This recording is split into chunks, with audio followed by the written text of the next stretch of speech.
Hi, welcome to Luxury in Moderation, where we appreciate the finer things in life without going overboard. Today, we interrupt my usual luxury content with another really costly expense in my life, a wedding. But in the same vein of my channel, which is having and appreciating the finer things but not spending an arm and a leg for things, I wanted to explain the things that I saved on and the things that I chose to splurge on for my wedding, which is in just a couple weeks. If you're new here, my name's Joanne, and normally every week I upload videos about luxury handbags and other luxury lifestyle products. So if you like this kind of content or you want to hear more about my wedding experience, please like this video, subscribe, and hit that notification bell to join me on this luxury journey. So last month I did a save versus splurge video for my luxury collection, basically explaining which categories I chose to not spend money on in order to be able to afford some of the things that I do think is worth the money. And I wanted to do that for my wedding as well because weddings can get really, really expensive, especially if you're spending in every single category and every single part of the wedding.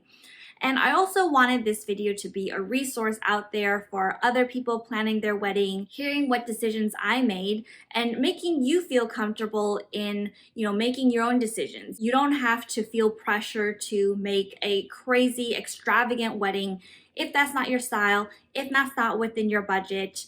You can choose the categories that are important to you. So I have been planning my wedding for more than 2 years now because it was supposed to be last year, but with everything happening, we decided to push it back, and now it's finally happening. But there are still a few categories that I definitely never wavered on. I knew from the start what I wanted my wedding experience to be. So I pinpointed those really important categories first, and then I chose to save on the rest of the categories. So what was really important to me and what did I think was worth the money? Well, first of all was location. So I love the beach, I love the sun, so I really wanted to have a beach wedding. And I also really wanted to have a spring wedding. But where I'm located in the Northeast, it is not warm in the spring or not warm enough. So I decided to look elsewhere. I looked towards Florida where it would be warm and bright and sunny during the springtime, and I would be able to have a beach location. So I actually did not fly down to Florida and have a trip where I went to see all these different venues that I looked up online. I did not take the time or spend the money to do that. So I pretty much booked my venue location sight unseen. I obviously know I'm taking a huge risk for that. I might get there for my wedding day and realize, wow, this is not what it looked like in the pictures at all.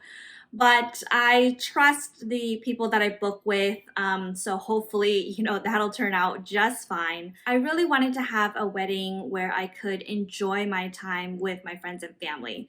So I'm not having a traditional wedding at all where, the ceremony is early evening or afternoon, then I go off to have photos with my bridal party, and then I have a big entrance, and then there's dancing towards midnight. I'm not having any of that. I really wanted to spend time not on the dance floor with my friends and family. I wanted to be able to talk to them without a lot of, loud music. So I chose to have a morning ceremony, a nice lunch reception, and then being able to spend the rest of the afternoon with them. And that is the vision that I tried to make happen. So cross my fingers, hopefully that all works out. Okay, then the next category that I chose to splurge on or I wanted to spend more money on was the dress. One of the main reasons I also wanted to have a wedding was to wear a beautiful white dress. There's not really another time in any person's life where it's acceptable to wear a white ball gown and walk around. So I thought this would be that once in a lifetime expense. I don't expect to buy another wedding dress or a big white dress any other time in my life. So this was, again, one of the main reasons why I am even having a ceremony. Otherwise, I would be perfectly happy eloping, just signing a city hall document and being legally married. But in addition to having that time with friends and family, this dress was also a driving factor of me even spending on a ceremony. I gave myself a pretty generous budget, I feel, but in the end, I actually kind of regret the dress that I chose, which is going to be next week's video. I won't show you the dress yet, but I do want to talk about my experience with that dress, why I chose it, why I kind of regret it. But that is another category that I chose to spend more money on. And then finally, I did want my guests to be very comfortable during the day. Part of that comfort is making sure they are well fed, not feeling hungry, not feeling thirsty. So that is the final category that I knew that was really important for me. Not necessarily like feeding them like crazy Michelin star, 1,000 different flavors like that, but at least that they would have some good food, feel great, not feel hangry. I know food is always on my mind. I hate feeling hungry, so just wanted to make sure there was some good food present too. So knowing that those were going to be my really big expenses, booking the venue, buying a nice dress and food for all of my guests, I had also set a general budget for how much I wanted to spend on a wedding in general. Like, I didn't want it to be like 50% of my household income. You know, I wanted it to be reasonable. I want like everything on my channel to be in moderation. You know, nobody in my life has just money to spare, right? So we got to give ourselves limits. And for my limit, already for the location and the food, that was already going to take up like 60 to 70% of my budget. So I knew I was really going to have to clamp down on the rest of my expenses. First, I knew I didn't really want to hire a makeup artist. I have been into makeup for a very long time. I've been doing my own makeup for a very long time. I know what I like. I don't want to have to pay somebody else to do something that I can do for myself. If you do have a very long wedding day where you're getting prepped in the morning at like 6, 7 a.m. and then you're planning to dancing to midnight, that's obviously going to take much more prep work and setting spray for your makeup to last the entire day through tears and laughing and everything. But for me, like I mentioned, I'm going to have a morning ceremony and a lunch reception. And then guess what? I'm going to take off all my makeup so I can have fun on the beach. So I really don't need my makeup to last 24 hours, 12 hours, or even 8 hours. So I really did not want to spend money on a makeup artist, which, you know, all their hard work is going to go down the drain literally after like 4 hours. A very closely related category is hair. So very similarly, I did not want to have to spend money on a hairdresser and have them do a really gorgeous, very complex design.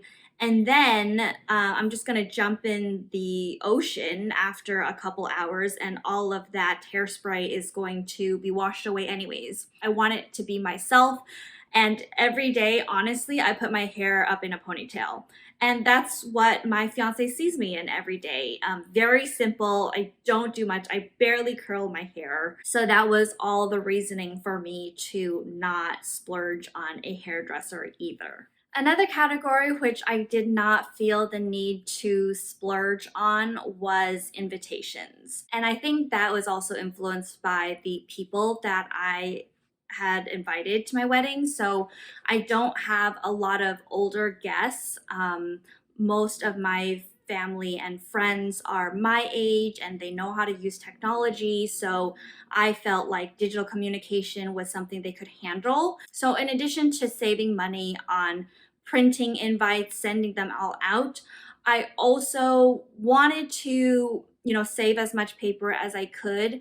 I feel like people don't really know what to do with invitations after you get it, after the wedding is over. It's not like, people keep scrapbooks of all the wedding invitations that they've received, right? Like, that's not a thing, right? So I feel like these invitations are gonna go in the trash anyways. Let's not add more than we need to. The next thing, really important to many weddings, are flowers. So I love flowers.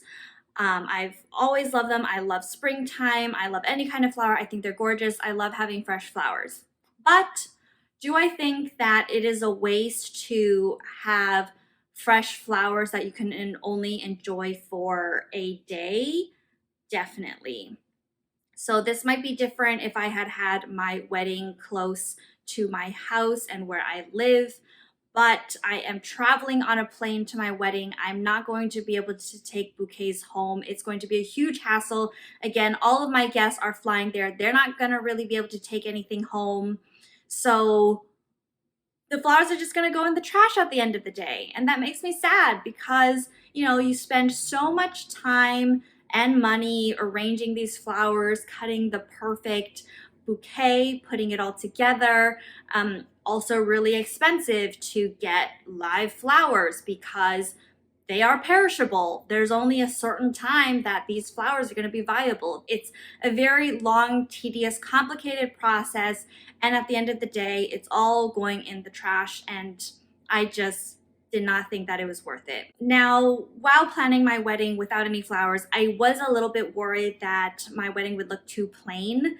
So I was fretting about this for the last, year, and I finally did decide and cave and found a rental service where the company does silk flowers. So I feel like that is not only a more affordable option where you're just renting the flowers and not buying like a bajillion that is going to be going in the trash later, but it is also decreasing the amount of waste because you send the silk flowers back to the company when your wedding is done, and then, somebody else can use them.